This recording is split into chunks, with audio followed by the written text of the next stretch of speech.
What if I told you that one empire, a single empire, once controlled a quarter of all the wealth on Earth? An empire whose single province out-earned the entire nation of Britain. One that carved love into marble and ruled an entire subcontinent for 300 years. But here's what makes this story remarkable. That empire was founded by a prince who lost everything at the age of 12. A boy with no kingdom, no army, no home, who wandered through deserts and mountains for years, surviving on little more than ambition. This is the story of the Mughal Empire. An empire that rose from nothing, was conquered and lost, rose again from the ashes, and became one of the most powerful dynasties the world has ever seen. In this first episode of Echoes of History's Mughal Empire series, we follow the three founders who made it all possible. Babur, Humayun, and Akbar the Great. Let's go back to the year 1526. The story of the Mughal Empire begins with a boy who became a king before he was a teenager. His name was Zahir-ud-Din Babur, and his bloodline was extraordinary. On his mother's side, he was a direct descendant of Genghis Khan, the man who conquered half of Asia. On his father's side, he descended from Timur, known in the West as Tamerlane, who had sacked Delhi itself a century earlier. With that kind of ancestry, you might expect Babur's path to glory to be straightforward. It was anything but. A rival Uzbek warlord named Shaybani Khan drove him out of his homeland in the Fergana Valley, modern-day Uzbekistan, a crossroads between Central Asia and the Indian Subcontinent. Babur captured Samarkand, the legendary city of Timur, the crown jewel of Central Asia, not once but twice, and lost it both times. After years of wandering, of defeat after defeat, Babur finally captured Kabul in 1504.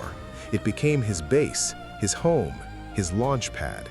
And from Kabul, he turned his eyes south toward a land so rich it was called the Golden Sparrow. He turned his eyes toward India. 1526. The year that changed everything. On the plains of Panipat, Babur faced Ibrahim Lodi, the Sultan of Delhi. On paper, the matchup was absurd. Lodi commanded somewhere between 40,000 and 100,000 soldiers, along with war elephants. Babur had 12 to 15,000 men. But Babur had two things Ibrahim Lodi had never seen before. First, gunpowder artillery, cannons he had learned to use from the Ottoman Turks, who were the most advanced military power of the age. Second, a battlefield tactic called the Tulguma, where cavalry wings sweep around the enemy's flanks while cannon fire pins them from the front. The battle was over in hours.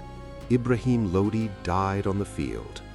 Babur marched into Delhi and Agra. The Mughal Empire had just been born. The very next year, Babur faced his next great test, Rana Sanga, the legendary Rajput warlord. This was a man who had fought 100 battles. His body bore 100 scars. He had lost an eye and an arm in combat. He was, by any measure, one of the most fearsome warriors of his age. At the Battle of Khanwa in 1527, Babur was outnumbered again, but once more his artillery and tactical genius carried the day. Rana Sanga was defeated, and Babur's grip on northern India tightened. History often reduces Babur to a military figure, but he was far more than that. He was a poet, composing verses in the Chagatai Turkic language that are still read today. He was a passionate gardener. It's said that wherever he went, he planted one. In Agra, he built the Aram Bagh, considered the first Mughal garden on Indian soil, modeled on the Persian gardens he loved. And he was an honest memoirist. His autobiography, Tuzk-e-Babri, which is also called the Baburnama, is one of the most remarkable personal documents of the medieval world. In it, he writes candidly about his victories, his failures, his loves, and his observations of India.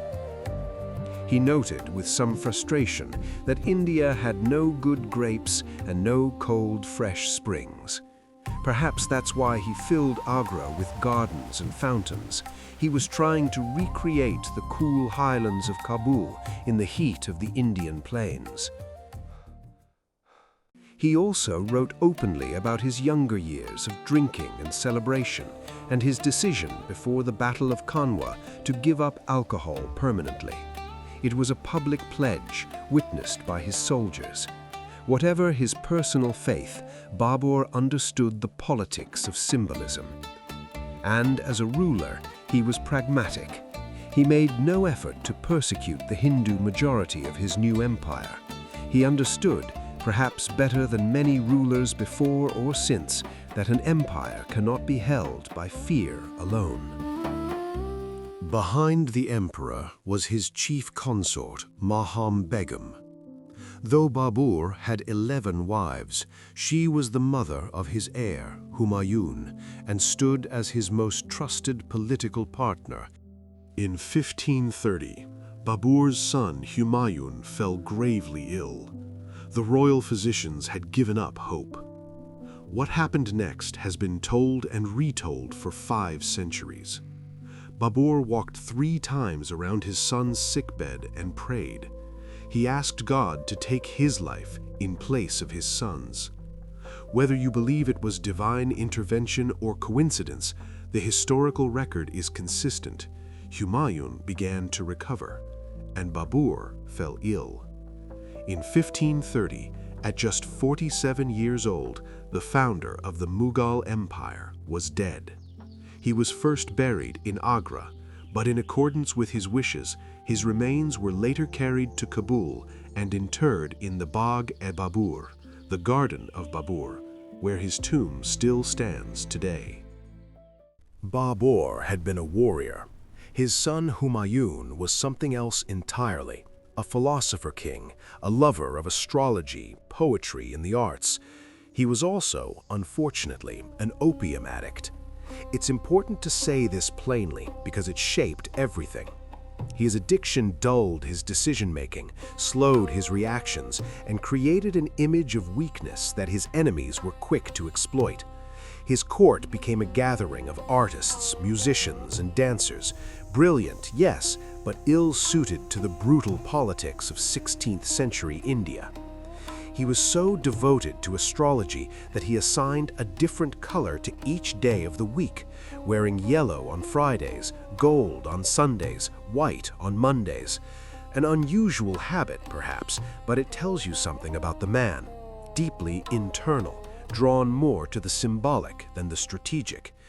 The moment Babur died, Humayun faced 3 simultaneous crises, his own brothers scheming against him, Afghan warlords pushing at the empire's borders, and the Sultan of Gujarat eyeing his territory. He managed none of them well. The man who ended Humayun's first reign was not a king by birth. He was a self-made Afghan commander named Sher Shah Suri, and he may have been the most capable administrator in Indian history up to that point. In 1539, at the Battle of Chausa, and again in 1540 at the Battle of Kanauj, Sher Shah decisively defeated Humayun. The Mughal army collapsed. Humayun fled for his life. Crossing the Ganges River, a lowly water carrier saved the drowning emperor by offering his inflated water skin. Legend says Humayun later rewarded the commoner handsomely for saving his life, a small but telling detail about his deep humanity, even during his darkest days of defeat. What followed was 15 years of wandering that reads like something out of a novel. Humayun drifted through Sindh, Baluchistan, the Rajput deserts, and it was during these desperate years, stateless, powerless, dependent on the charity of strangers, that he fell in love. In the home of a Sufi mystic in Sindh, he encountered a 14-year-old girl named Hamida Banu Begum. She was, by all accounts, exceptionally intelligent and strong-willed.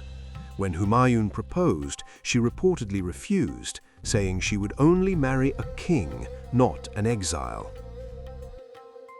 They married anyway, and in 1542, their son was born in the middle of the desert, a boy named Akbar.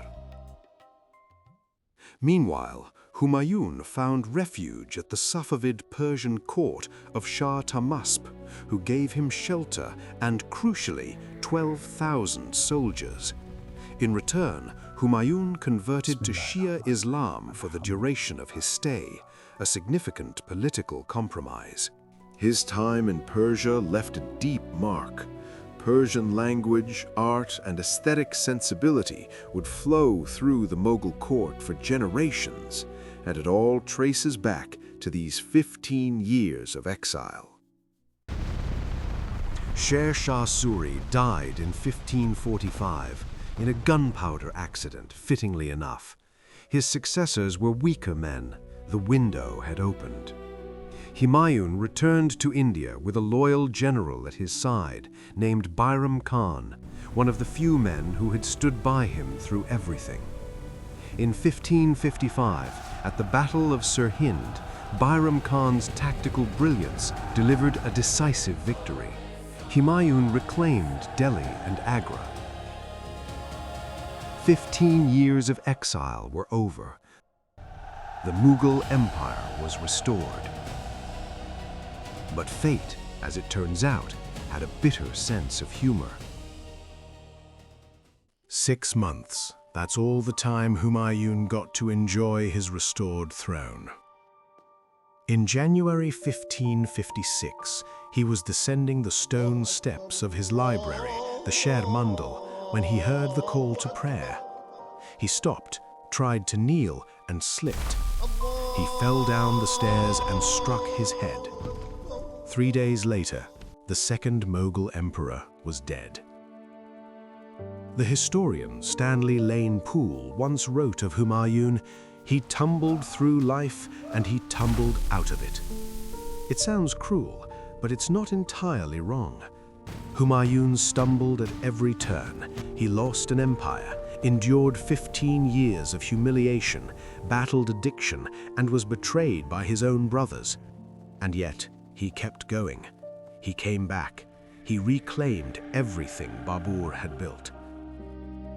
He was buried in Delhi. His tomb, the Humayun's tomb, built by his devoted widow, is now considered a masterpiece of early Mughal architecture and a direct inspiration for the Taj Mahal itself.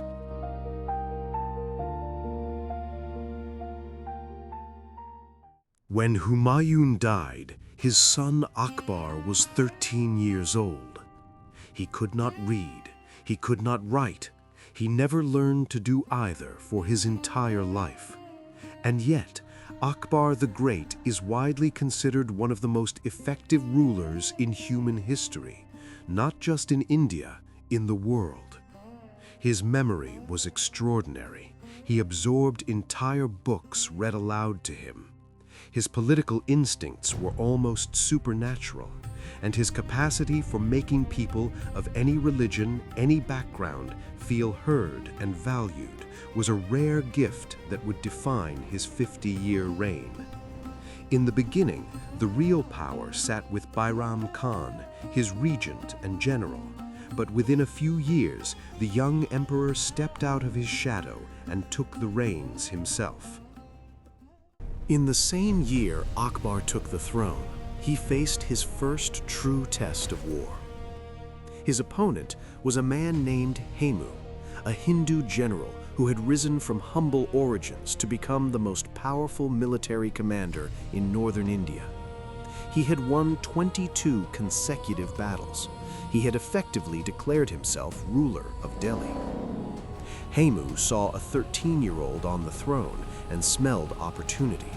He marched on Delhi. At the Second Battle of Panipat, the armies clashed, and then a single arrow changed history. An arrow struck Hemu in the eye. He fell unconscious. His army, leaderless, broke and fled. Hemu was captured and brought before Akbar. The young emperor ordered his execution. Delhi was secured. The Mughal throne was safe. Akbar was 13 years old.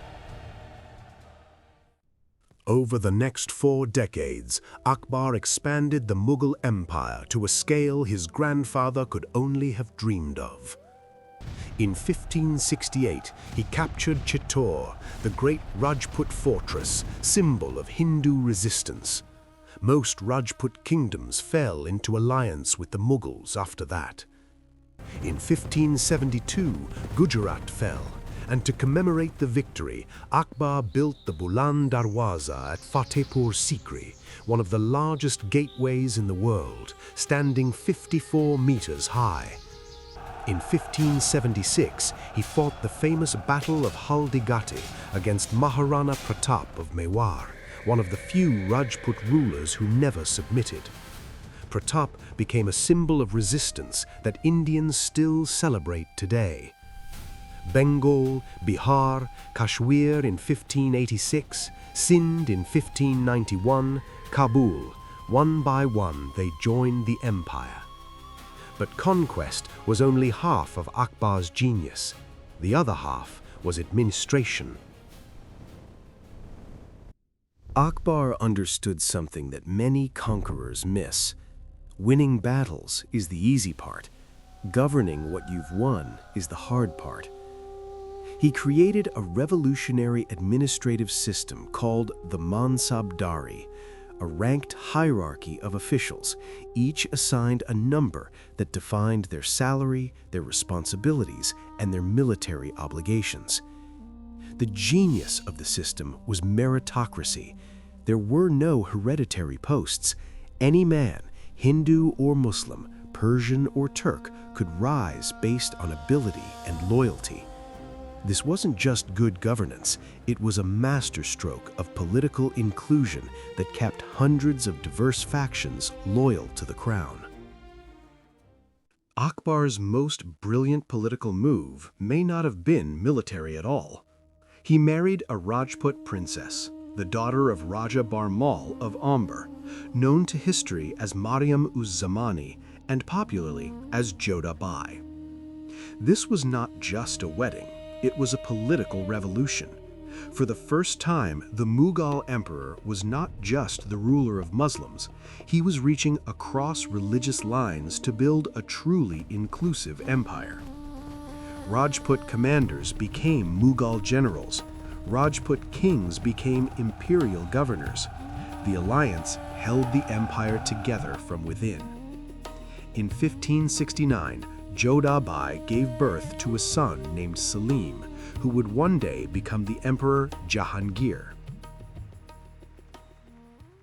Though Akbar had a vast royal harem and many children, his most politically powerful wife was his first cousin, Ruqaiya Sultan Begum.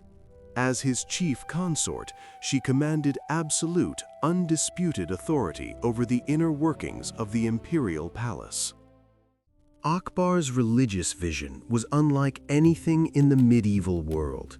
He deeply revered Sufi mysticism, famously walking hundreds of miles to pray at the shrine of Saint Khwaja Moinuddin Chishti.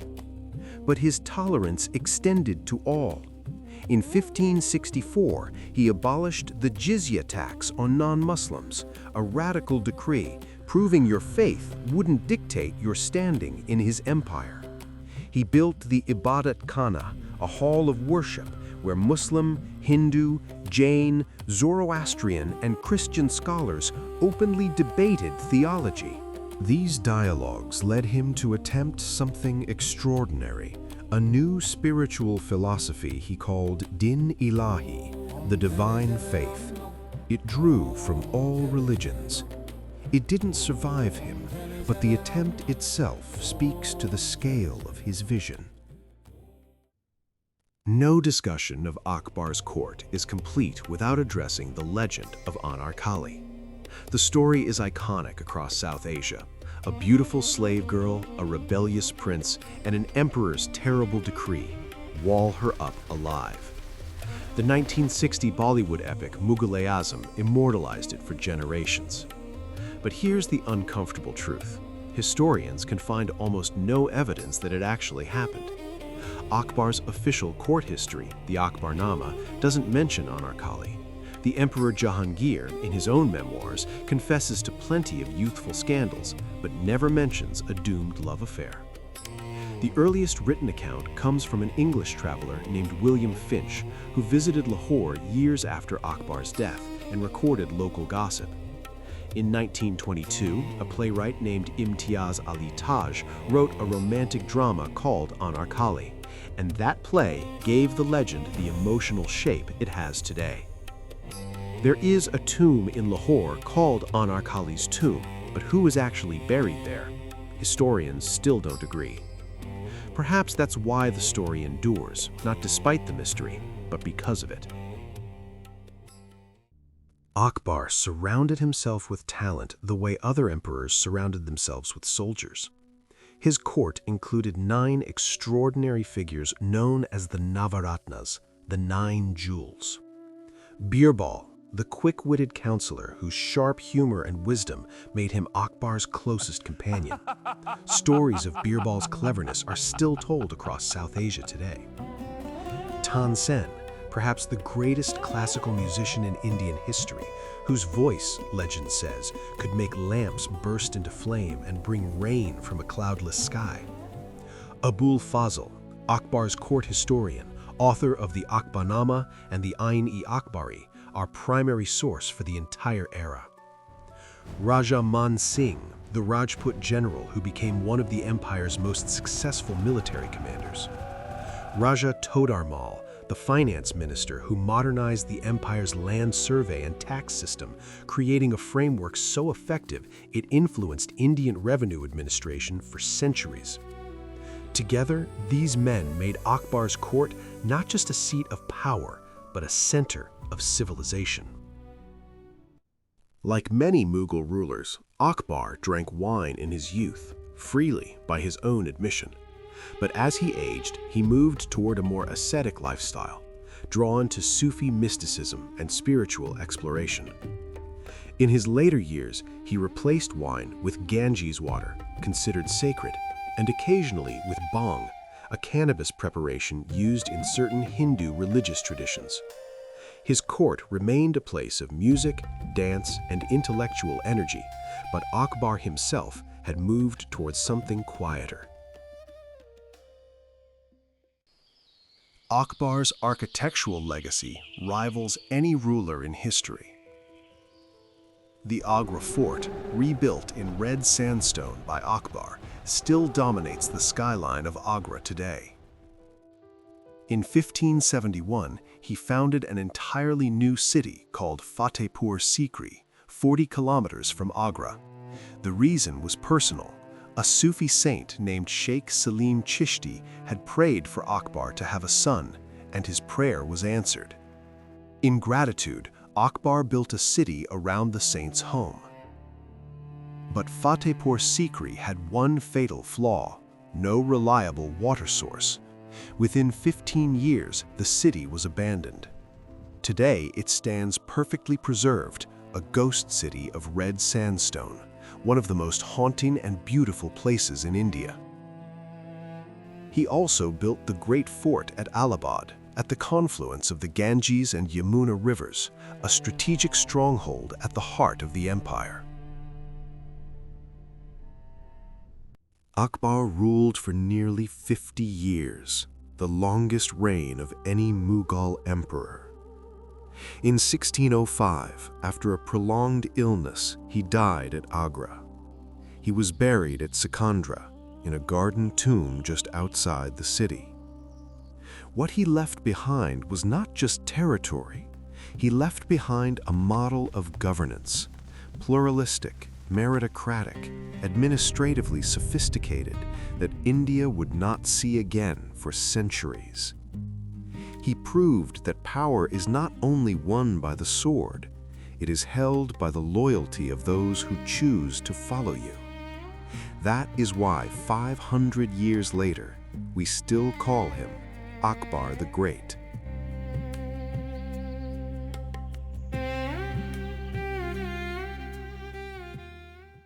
Three men, three completely different destinies.